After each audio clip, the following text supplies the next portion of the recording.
Hello, welcome to Disconnected. I don't think that people should be cancelled at all. Like so many, I think the cancel culture is dumb. And not for the obvious reasons, which is I'm some right winger and I want to be able to say whatever I like, but actually it's because I'd like to know what everybody has to say. I worked in communications and I was always fighting with my employer to stop spinning stories. The company at the time was going through all sorts of changes, pensions, redundancies, etc. And everybody knew what was going on.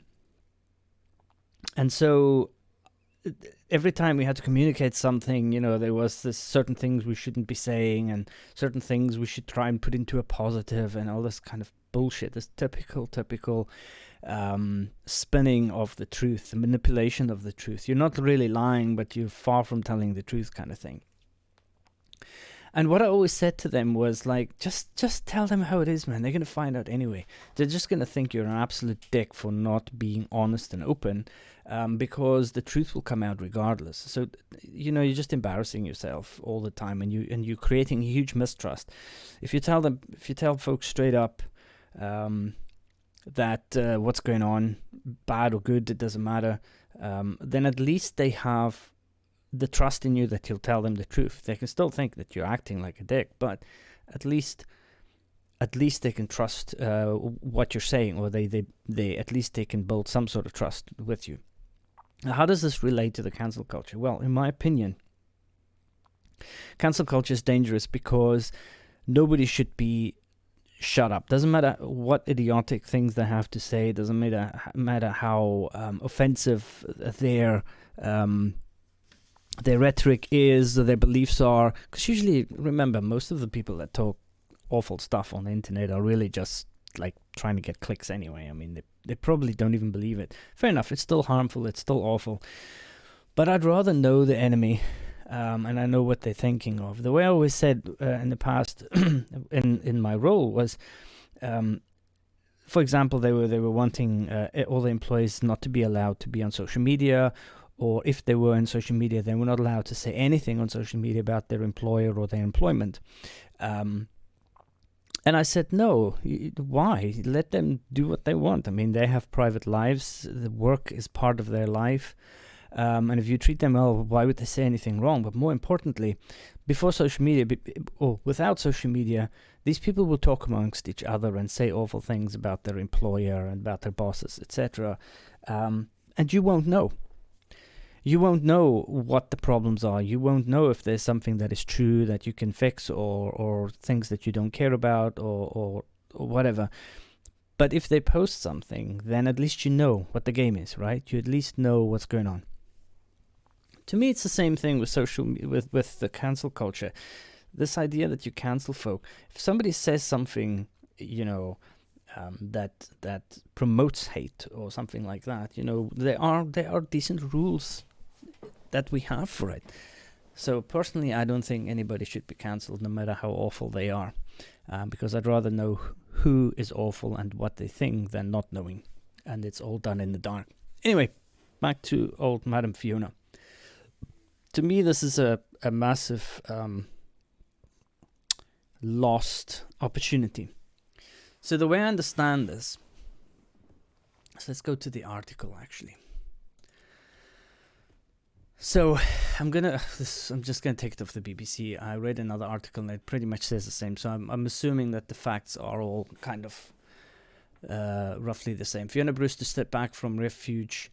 So the Refuge is the charity for abused women that she kind of is the face of, the spokesperson of, whatever. Fiona Bruce to step back from Refuge after storm over Stanley Johnson's remark on Question Time. BBC Question Time host Fiona Bruce says she will take a step back from her role as an ambassador for the domestic violence charity Refuge, following a comment she made on air about Stanley Johnson. Now remember the words, about a comment she made on air about Stanley Johnson. Bruce has been accused of minimizing and trivializing abuse in a discussion about Johnson on last week's show. In a statement, Bruce said she will be leaving a role with real sadness. She added that her words had been mischaracterized in a social media storm. And I think that is 100% correct. In fact, it actually gets even worse. But please keep listening and I'll make my point. The presenter faced criticism after stepping in when Johnson, the father of former Prime Minister Boris, was described as a wife-beater on last Thursday's episode of Question Time. Bruce interjected, telling viewers, so just so everyone knows what this is referring to, Stanley Johnson's ex-wife spoke to a journalist, Tom Bauer, and she said that Stanley Johnson had broken her nose and that she'd ended up in hospital as a result. Stanley Johnson has not commented publicly on that. Friends of his have said it did happen. It was a one-off. So because it's the BBC and because it's a kind of like a debate thing, she made it clear that this was a one-off thing, right? Now, personally, I don't see why that was necessary. If you beat your wife, you're a wife beater, and you know, that's just how it is. And you do minimize by saying, it only happened once. Now, there's a few things to unpack, and I'll try to unpack these things one at a time, but I'll probably get lost a little bit. So Stanley Johnson has not commented publicly on that. Friends of his have said it did happen. It was a one-off. So firstly, commonly, if somebody beats their wife, especially so much so that their nose is broken, there's a good chance this is not a one-off. It has happened before. So making that statement firstly without knowing the whole truth, just because friends said it, that does not make it so. That does not make that he only did it once. And in general, we all know that these things are usually not a one-off. They're usually like a symptom, right? It usually happens often. Her comments were criticized by the charity Women's Aid, who called them unnecessary and irresponsible, and I 100% agree with that. We know at Women's Aid that domestic abuse is rarely, if ever, a one-off. Absolutely. With the vast majority of abuse being a pattern of behavior, said Chief Executive Farah Nazir. Even if abuse is an isolated event, it would have still been domestic abuse, and this should never be minimized. Stanley Johnson's ex-wife, the late artist Charlotte Wall, previously told Boris Johnson's biographer Bauer that the former husband hit me many times over many years. BBC News has asked Johnson's representative for a comment.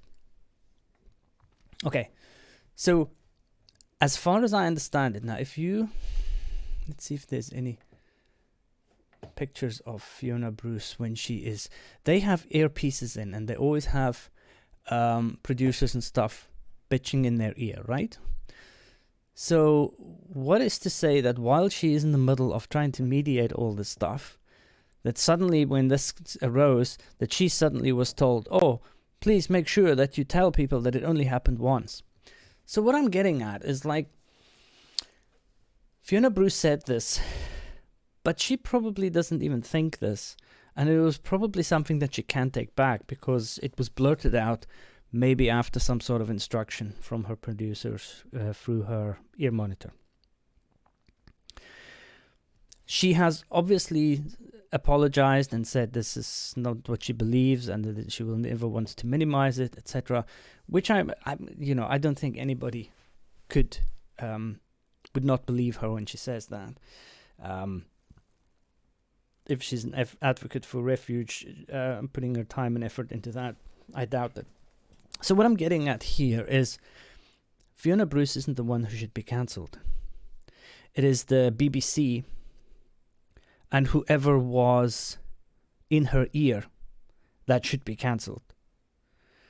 And the missed opportunity here is Fiona Bruce to call that out, saying, I'm so sorry I said that in the heat of the moment, but I was told to say that to make sure that the discussion is balanced or that the information is out.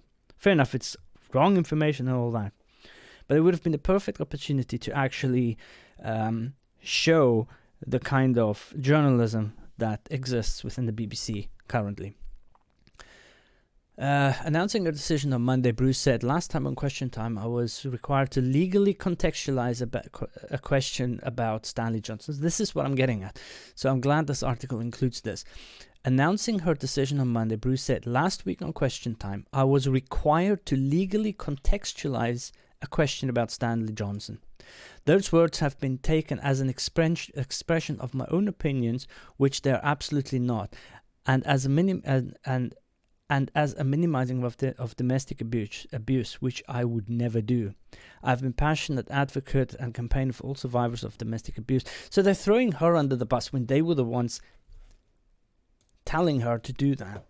And this is why I don't believe she should step down. I think that she should explain this clearly, what happened, and she should keep her role. If Refuge wants her, if Refuge is happy with her work, and Refuge accepts that this was a massive on-the-spot boo-boo by her that she's deeply sorry about, and was a top-down thing, and if she's really useful to Refuge, then to me this is just a complete loss for everybody, except the one institution which it should be a loss for, which is the BBC.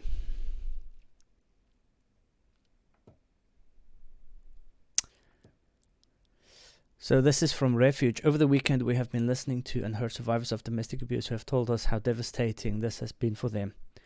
It said, while we know the words were not Fiona's own and were words she was legally obliged to read out, this does not lessen their impact and we cannot lose sight of that." It's fucked up. Come on. If you literally know this, then why are you throwing her under the bus? In fact, in a weird way, this has actually highlighted how certain sections of society try to minimize things like domestic abuse. These words minimize the seriousness of domestic abuse, and it has been traumatizing for survivors. Absolutely. But it also brought out the truth of what places like the BBC and their dumbassery of reporting.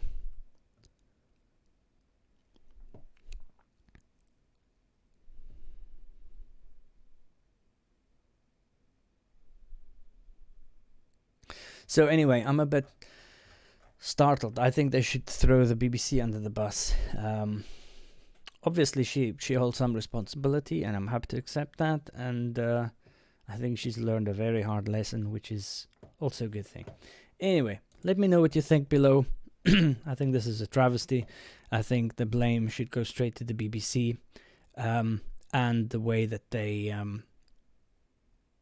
edit, the way that they produce, rather than all falling on Fiona. Thank you very much for watching, and thank you very much for listening.